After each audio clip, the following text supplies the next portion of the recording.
Hello, students. Today we are going to study some more things about electricity. Yes, electricity. Actually, not some more things. We are going to study applications of the electricity, applications of a cell. And yes, this topic for today. Let's light up a car. Light up means not that matchstick, using matchstick and burning it to fire. No, not like that. We will see the idea behind this topic. Let's light up a car. Let's proceed. First, we will see lightning and LED. Oh, by the way, what is an LED? The full form of LED is light emitting diode. What is it? Light, Light. It's light, it's emitting, EMITTING, and D for diode, DIODE. Okay, so this is a light emitting diode known as LED. So what does LED does? Yes, it glows, isn't it? LED is a small bulb which glows when you apply the power from a cell. Okay, so this is an example of a cell or a battery, isn't it?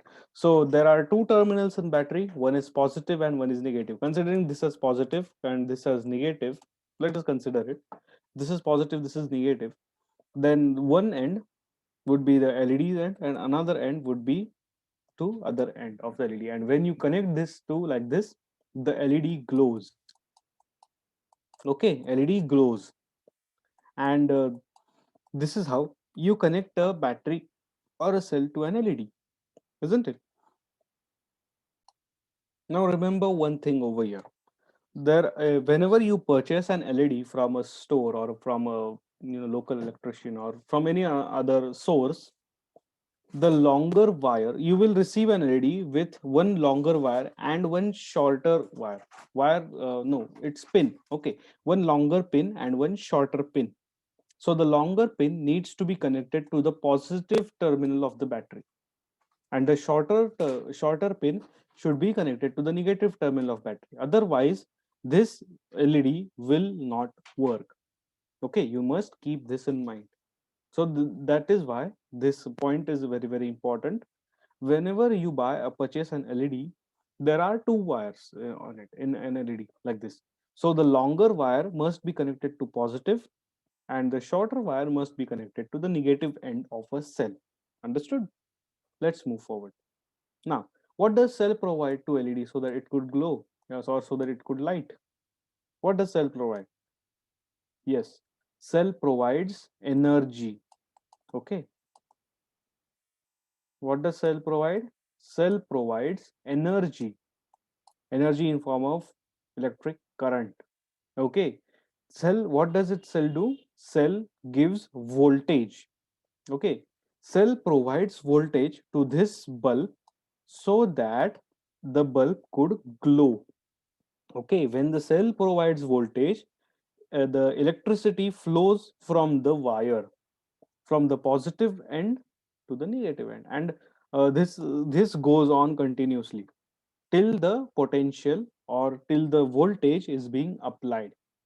Okay, what does the cell provide to LED? It provides electric potential, and because of that potential, current flows. Okay, now these are some of the ways in which you can connect the cell and a bulb, but make sure how to make the arrangements. So electric cell and electric bulb. Here I have taken electric bulb with two wires attached to the terminals. Now there is first arrangement one. So wires from the cell are connected to the bulb. Okay. Arrangement two. You can see this arrangement one over here. It's the pretty simple and most good arrangement right now. Arrangement two. In this arrangement, one of the connections is broken. So this will not lighten up the bulb. Again over here, connection is broken. This will not lighten up the bulb. Here the connection is empty. You can see. You cannot connect two terminals from a bulb to the same end of the cell. Okay. You cannot do that. I mean, you can do, but it will do nothing. Okay. It will do nothing. It is also called as broken. Similarly, over here, you can do it, but it will do nothing. The bulb will not glow. Okay. So only in these two arrangements, the bulb will glow. and that too for LED. If instead of this bulb, if there is LED, then the plus side should be attached to the wire, or to the pin with longer length. Okay, the plus side should be attached to the pin with longer end. Okay, that too for LED. Now, these are some STEM cards: science, technology, engineering, mathematics. And here is some activity for all of you, a fun activity. You will require a chart paper, a simple tape and scissors, a 3-volt cell coin. Okay, coin cells are available in market. You will require a 3 volt of that, and you will require an LED light. Okay, you will require 5 mm LED light. Now, procedure: what all you will do? First, use the chart paper to make a nice greeting card. So you will make a very fine, nice, and neat greeting card. Then you will tape the LED on the back side of the card. Okay, so on the back behind of the card, let's say this is your card, the behind of the card there will be an LED. Okay, let's suppose this is an LED. This is behind, not in front. Now place and tape the coin cell between the pins of the LED such that positive and negative side of coin cell face the long and short pins of the cell respectively. So in short, the positive end should be longer, and the negative end should be the shorter end in between the LED. Now ensure that one of the pins is touching the cell and other one is at a gap. So there must be a gap. Let's say this is your LED. Okay, I'll just draw one LED here. Here is a one big wire, and here is one small wire. Okay, and let's say this is a cell. Let's suppose this is a cell. So your one pin must be connected to cell, and other pin must not be connected to the cell. Okay, there must be some gap in between. Now cut a sheet of paper to cover or hide this arrangement. So you must hide this arrangement, huh? Then you will simply put a remark, touch here. So let's say I'll put a remark over here, touch here. Hmm.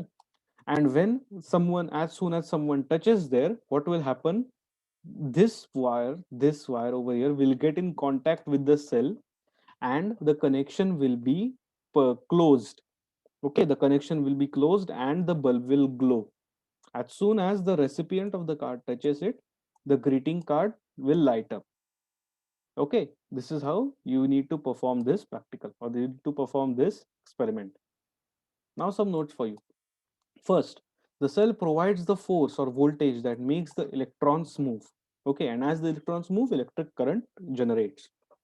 Then, second thing, when the electrons reach the LED, they make it glow. Isn't it fun? Yes, it definitely is fun. Now, a think time for all of you. Discuss why you need to change the cells of your toy car again and again. Okay, so this is one very good question. So you see, you might have toy cars, you might have played with toy cars or any of the cars which requires cell, isn't it? After some time, you need to replace those cells. Why is that so? Because there is inside the cell, there are some chemical elements. Okay, the chemical elements generate electricity. Okay, after some time of its use, the chemical elements gets on depriving. Okay, they go on becoming consumed in this process, and that is why once they get consumed in the process, certain chemicals which are obtained, what happen is they are used up now, and now there are no chemicals inside the cells which are usable again, and that is why we need to replace the cells. Okay, there are another batteries which are reusable. For example, the batteries in your phone, isn't it? The phone in the batteries in your phone are reusable. You plug in your charger and the battery charges. But we are not talking about those batteries right now here. What we are talking about here is disposable batteries, or the batteries which cannot be charged again. And those batteries, what happen is the chemical components inside it gets consumed.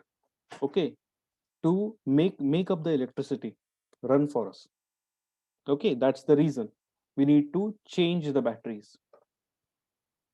Second thing, will the LED glow if there is no gap between the two pins? What will happen if there is no gap in between the two pins? That is, if this is an LED. Okay, if this is an LED, what will happen if there is no gap in two LEDs? I mean, if both the LEDs are touching with each other, will the LED glow? No, LED will not glow. Okay, When both the points are touching each other, LED will not glow. Okay, so thank you. Have a nice day.